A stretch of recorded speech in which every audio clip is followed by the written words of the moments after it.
गरुड़ उवाच गरुड़ जी ने कहा, हे केशव, यम मार्ग की यात्रा पूरी करके यम के भवन में जाकर पापी किस प्रकार की यातना को भोगता है, वह मुझे बतलाए। श्री भगवान बोले, हे विंता के पुत्र गरुड़, मैं नरक यातना को आदि से अंत तक कहूंगा, सुनो।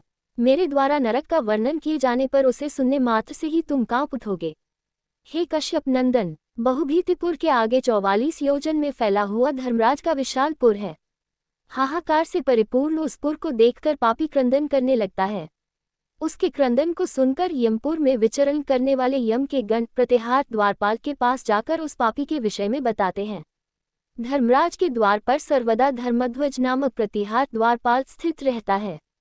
वह द्वारपाल जाकर चित्रगुप्त से उस प्राणी के शुभ और अशुभ कर्म को बताता है। उसके बाद चित्रगुप्त भी उसके विषय में धर्मराज से निवेदन करते हैं। हे तार्क्ष्य, जो नास्तिक और महापापी प्राणी हैं, उन सभी के विषय में धर्मराज यथार्थ रूप से भली भांति जानते हैं। तो भी वे चित्रगुप्त से उन प्राणियों के पाप के विषय में पूछते हैं और सर्वज्ञ चित्रगुप्त भी श्रवणों से पूछते हैं। श्रवण ब्रह्मा के पुत्र हैं। वे स्वर्ग, पृथ्वी तथा पाताल में विचरण करने वाले तथा दूर से ही सुने एवं जान लेने वाले हैं। उनके नेत्र सुदूर के दृश्यों को भी देख लेने वाले हैं। श्रवणी नाम की उनकी पृथक पृथक पत्नियां भी उसी प्रकार के स्वरूप वाली हैं, अर्थात श्रवणों के समान ही हैं। वे स्त्रियों की सभी प्रकार की चेष्टाओं को तत्वत जानती हैं। मनुष्य छिपकर अथवा प्रत्यक्ष रूप से जो कुछ करता और कहता है, वह सब मनुष्य के मानसिक, वाचिक और कायिक सभी प्रकार के शुभ और अशुभ कर्मों को ठीक ठीक जानते हैं। मनुष्य और देवताओं के अधिकारी वे श्रवण और श्रवणीय सत्यवादी हैं। उनके पास शक्ति है जिसके बल पर वे मनुष्यकृत कर्मों को बतलाते हैं। व्रत, दान और सत्य वचन से जो मनुष्य उन्हें प्रसन्न करता है, उसके प्रति वे सौम्य तथा स्वर्ग और मोक्ष प्रदान करने वाले हो जाते हैं। वे सत्यवादी श्रवण पापियों के पाप कर्मों को जानकर धर्मराज के सम्मुख यथावत कह देने के कारण पापियों के लिए दुखदायी हो जाते हैं। सूर्य, चंद्रमा, वायु, अग्नि, आकाश, भूमि, जल, हृदय, यम, दिन, रात, दोनों संध्याएं और धर्म, ये सभी मनुष्य के वृतांत को जानते हैं। धर्मराज, चित्रगुप्त, श्रवण और सूर्य आदि मनुष्य के शरीर में स्थित सभी पाप और पुण्यों को पूर्णतया देखते हैं। इस प्रकार पापियों के पाप के विषय में सुनिश्चित जानकारी प्राप्त करके यम उन्हें बुलाकर अपना अत्यंत भयंकर रूप दिखाते हैं। वे पापी यम के ऐसे भयंकर रूप को देखते हैं, जो हाथ में दंड लिए हुए, बहुत बड़ी काया वाले, भैंसी के ऊपर संस्थित, प्रलयकालीन मेघ के समान आवाज वाले, काजल के पर्वत के समान, बिजली की प्रभाव वाले, आयुधों के कारण भयंकर, 32 भुजाओं वाले, 3 योजन के लंबे चौड़े विस्तार वाले, बावली के समान गोल नेत्र वाले, बड़ी बड़ी दाढ़ों के कारण भयंकर मुख वाले, लाल लाल आंखों वाले और लंबी नाक वाले हैं। मृत्यु और ज्वर आदि से संयुक्त होने के कारण चित्रगुप्त भी भयावह हैं। यम के समान भयानक सभी दूत उनके समीप पापियों को डराने के लिए गरजते रहते हैं। उन चित्रगुप्त को देखकर भयभीत होकर पापी हाहाकार करने लगता है। दान न करने वाला वह पापात्मा कांपता है और बार बार विलाप करता है। तब चित्रगुप्त यम की आज्ञा से क्रंदन करते हुए और अपने पाप कर्मों के विषय में सोचते हुए उन सभी प्राणियों से कहते हैं, अरे पापियों, दुराचारियों, अहंकार से दूषितों, तुम अविवेकियों ने क्यों पाप कमाया है? काम से, क्रोध से तथा पापियों की संगति से जो पाप तुमने किया है, वह दुख देने वाला है। फिर हे मूर्ख जनों, तुमने वह पाप कर्म क्यों किया? पूर्वजन्म में तुम लोगों ने जिस प्रकार अत्यंत हर्षपूर्वक पाप कर्मों को किया है, उसी प्रकार यातना भी भोगनी चाहिए। इस समय यातना भोगने से क्यों पराडमुख हो रहे हो? तुम लोगों ने जो बहुत से पाप किए हैं, वे पाप ही तुम्हारे दुख के कारण हैं। इसमें हम लोग कारण नहीं हैं।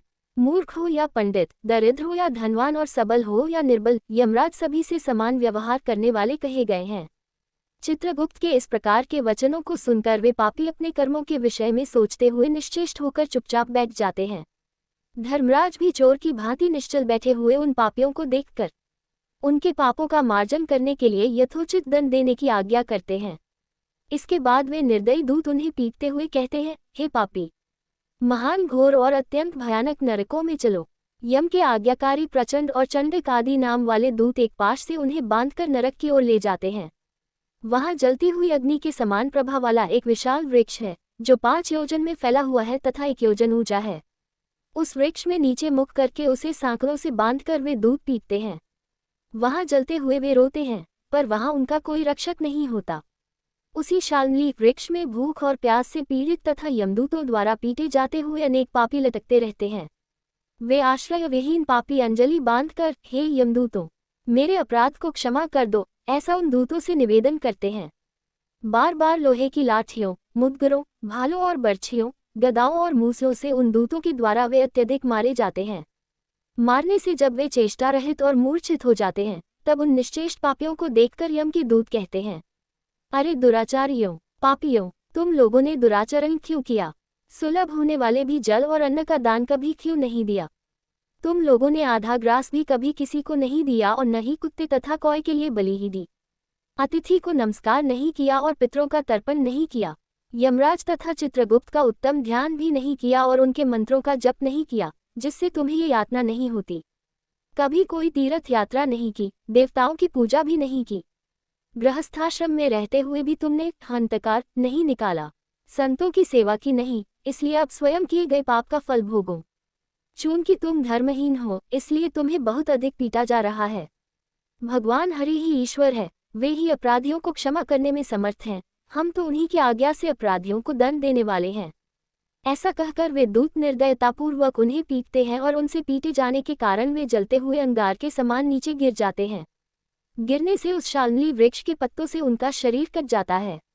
नीचे गिरे हुए उन प्राणियों को कुत्ते खाते हैं और वे रोते हैं। रोते हुए उन पापियों के मुख में यमदूत धूल भर देते हैं तथा कुछ पापियों को विविध पाशों से बांधकर मुदगरों से पीटते हैं। कुछ पापी आरे से काष्ठ की भांति 2 टुकड़ों में किए जाते हैं और कुछ भूमि पर गिराकर कुल्हाड़ी से खंड खंड किए जाते हैं। कुछ को गड्ढे में आधा गाड़कर सिर में बाणों से भेदन किया जाता है। कुछ दूसरे पेरने वाले यंत्र में डालकर इक्षुदंत करने की भांति पेरे जाते हैं। कुछ को चारों ओर से जलते हुए अंगारों से युक्त उन्मुख जलती हुई लकड़ी से ढक करके लोहपिंड की भांति धधकाया जाता है। कुछ को घी के खौलते हुए कड़ाही में, कुछ को तेल की कड़ाही में तले जाते हुए बड़े की भांति इधर उधर चलाया जाता है। किन्हीं को मतवाले गजेंद्रों के सम्मुख रास्ते में फेंक दिया जाता है, किन्हीं को हाथ और पैर बांधकर अधोमुख लटकाया जाता है। किन्हीं को कुएं में फेंका जाता है, किन्हीं को पर्वतों से गिराया जाता है। कुछ दूसरे कीड़ों से युक्त कुंडों में डुबो दिए जाते हैं, जहां वे कीड़ों के द्वारा व्यथित होते हैं। कुछ पापी वज्र के समान चोंच वाले बड़े बड़े कौओं, गीधों और मांसभोजी पक्षियों द्वारा शिरोदेश में, नेत्र में और मुख में चोंचों से आघात करके नोचे जाते हैं। कुछ दूसरे पापियों से ऋण को वापस करने की प्रार्थना करते हुए कहते हैं, मेरा धन दो, मेरा धन दो। यमलोक में मैंने तुम्हें देख लिया है, मेरा धन तुम्ही ने लिया है। नरक में इस प्रकार विवाद करते हुए पापियों के अंगों से संदासियों द्वारा मांस नोचकर यमदूत उन्हें देते हैं।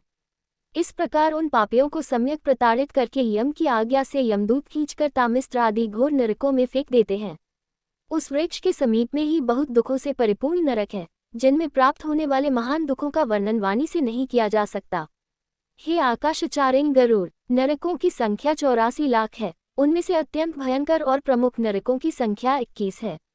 तामिस्त्र, लोहशंकु, महारौरव, शाल्मली, रौरव, कुडमल, कालसूत्रक, पूतिमृत्तिक, संघात, लोहितोत्स, विष, संप्रतापन, महानिराय, काकोल, संजीवन, महापथ, अवीची, अंधतामिस्त्र, कुंभीपाक, संप्रतापन तथा तपन, ये 21 नरक हैं। अनेक प्रकार के पापों का फल इनमें प्राप्त होता है और ये यम के दूतों से अधिष्ठित हैं।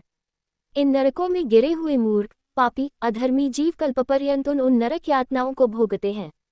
तामिस्त्र और अंधतामिस्त्र तथा रौरवादी नरकों की जो यातनाएं हैं, उन्हें स्त्री और पुरुष पारस्परिक संग से निर्मित कर भोगते हैं।